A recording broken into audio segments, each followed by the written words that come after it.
Nanti kita yang rempong juga. Kemarin ada ibu-ibu yang cerita ketemu saya, Bu Debi saya itu ya, saya nih dulu dari agama seberang. Saya nikah sama suami saya Kristen Bu, terus udah saya ikuti dia ya Bu, waktu kita menikah Bu, dia tuh gak jadi imam, malah selingkuh terus Bu.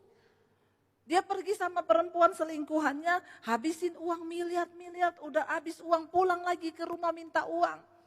Terakhir minta uang, ya sudahlah saya udah gak mau tahan daripada saya sakit hati. Dia pergi sama perempuan itu, tiba-tiba dibawa sama keluarganya, suami saya pulang ke rumah dalam keadaan kena stroke ringan.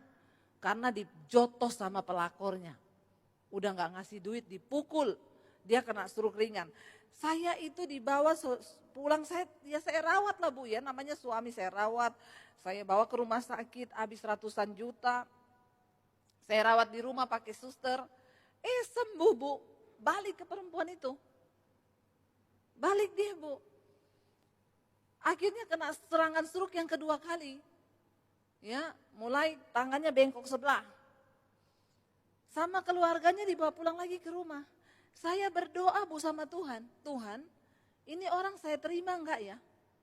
Saya sakit hati loh Tuhan sama dia ini. Saya doa Bu, Tuhan ngomong sama saya apa? Ibadah. Maksudnya apa Tuhan ibadah? Ya kamu rawat suamimu itu ibadah.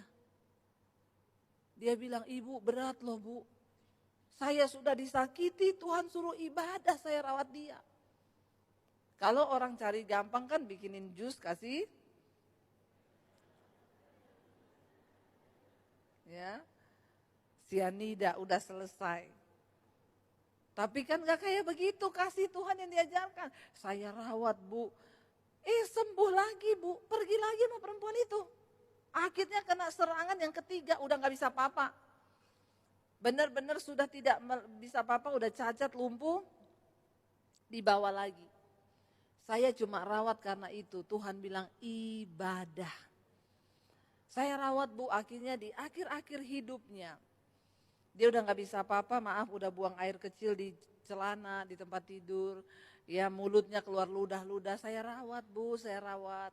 Di akhir-akhir hidupnya puji Tuhan dia sempat kembali ke Tuhan. Ini Tuhan masih sayang orang ini saudara. Akhirnya dia meninggal Bu. Yang saya jengkel dia meninggal senyum Bu. Kata ibunya, kenapa ibu jengkel dalam hati gua? Lu senyum ya, lu nggak tahu gua ini sengsara. Selama hidup saya bilang, yo ibu harusnya bersyukur dia meninggal tersenyum. Iya tapi ya sudah selesai tugas saya. Jadi saudara ya sampai di mana kasih itu. Waktu orang mengalami, loh ibu ini bukan dari Kristen loh. Tapi dia mencari Tuhan. Dan karena dia bertemu dengan Tuhan, bahkan yang suami yang dia ikuti dulu. Dia bilang waktu suami saya selingkuhin saya Bu. Itu keluarga saya semua ngomong, baliklah ke agamamu. Kamu punya uang, kamu punya harta, kamu punya kerjaan. Ngapain kamu jadi orang udah murtad, sekarang disia-sia sama suami, balik. Dia bilang saya tidak akan pernah balik, kenapa? Karena saya mengalami perjumpaan pribadi dengan Tuhan Yesus.